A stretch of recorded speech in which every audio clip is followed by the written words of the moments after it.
오늘 여러분께서 정말 귀를 쫑긋 세우고 들으셔야 할 아주 중요한 소식을 하나 준비했습니다. 아마 청약 기다리시면서 이 부분 궁금하셨던 분들 정말 많으실 겁니다. 바로 분양가 상한제 개편 본격화에 대한 내용입니다.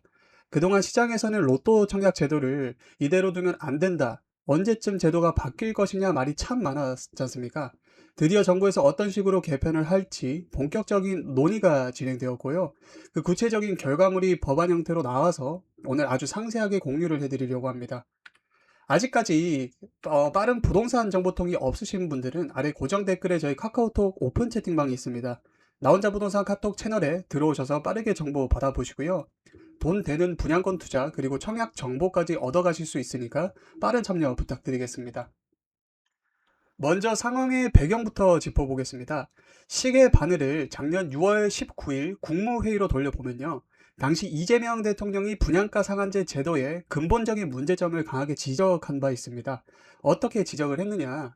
현재 분양가 제한 규제로 인해서 정부가 통제하는 분양가와 실제 주변 아파트 시세 간에 너무나도 큰 차이가 발생하고 있다는 겁니다. 흔히 말하는 수억 원대 로또 청약이 되어버린 거죠. 이 거대한 시세 차익을 노리고 청약 시장에 필요 이상의 수요가 몰리면서 오히려 시장의 과열을 부추기고 있다는 비판이었습니다. 그래서 수분양자 개인에게 돌아가는 이 막대한 로또 시세 차익, 즉 개발 이익을 공공이 어느 정도 환수할 필요가 있다고 강조를 했습니다. 이 발언이 나온 지 벌써 1년 가까운 시간이 흘렀고요. 그리고 드디어 올해 3월 23일 더불어민주당 안태준 의원이 관련 법안을 대표 발의했습니다. 이것은 단순히 야당 의원 혼자만의 주장이 아닙니다. 국토교통부와 여당에서 그동안 물밑에서 동시에 추진했던 내용이고요. 국토부가 직접 나서는 대신 의원 입법 발의라는 형식을 빌려서 이 제도를 신속하게 도입하려고 하는 겁니다. 그렇다면 과연 어떤 내용이 담겨 있을까요? 오늘 영상의 핵심입니다. 바로 주택 채권 입찰 제도의 개편과 제도입니다.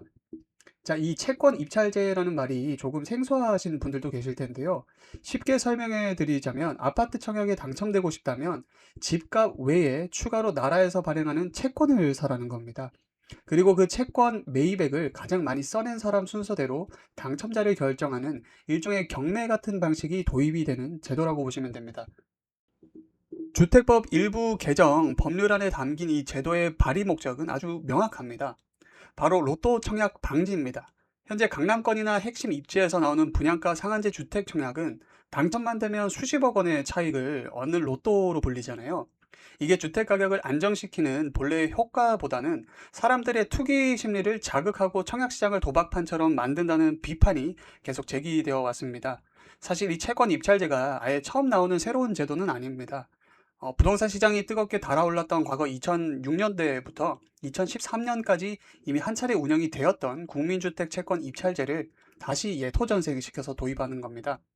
정부 입장에서는 이 제도를 통해 두 마리 토끼를 잡을 수 있습니다. 첫째, 시세 차익을 줄여서 투기 목적의 과도한 청약 수요를 억제시킵니다. 둘째는 수분양자들이 사들인 막대한 채권 매입 비용을 서민들 통해서 주거 안정을 위한 주택도시 기금 재원을 든든하게 확보할 수 있는 것이잖아요. 법률안에도 이런 이중 효과를 노리고 도입한다고 명시가 되어 있습니다.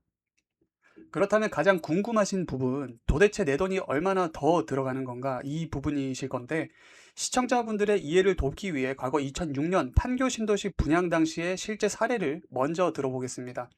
당시 판교의 44평형 아파트 분양가가 5억 6천만 원이었는데요.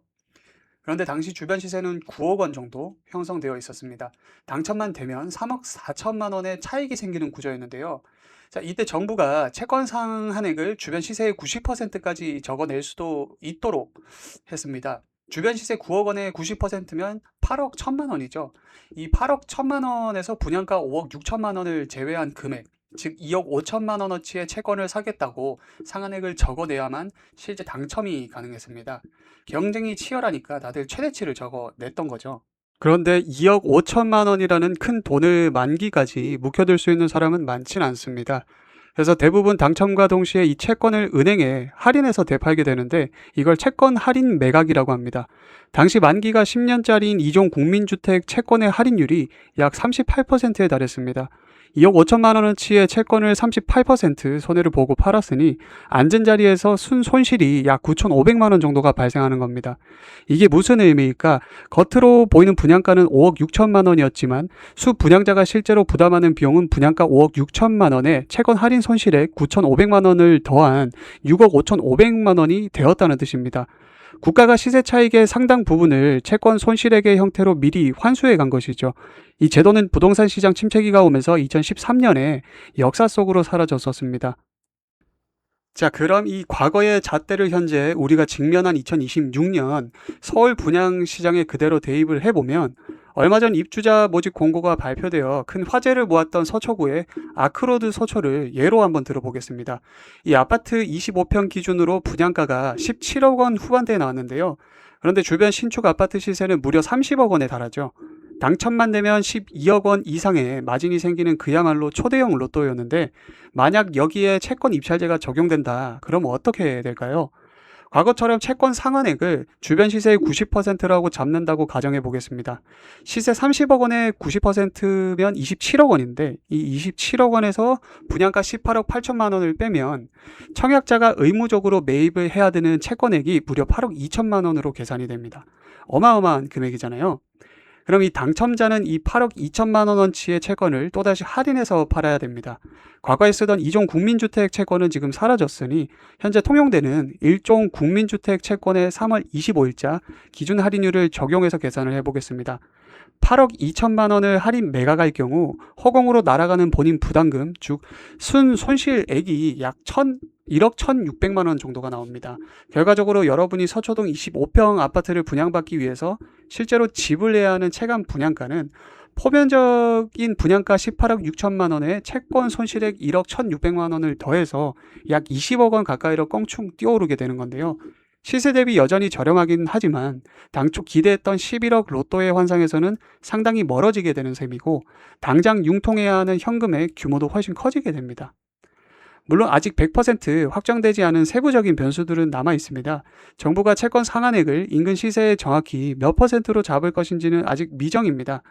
법안에는 단순히 채권 상한액을 인근 시세 대비 100% 미만으로 설정하고 채권 매입으로 환수하는 이익 규모 시세 범위로 제한하겠다라고만 포괄적으로 명시되어 있습니다.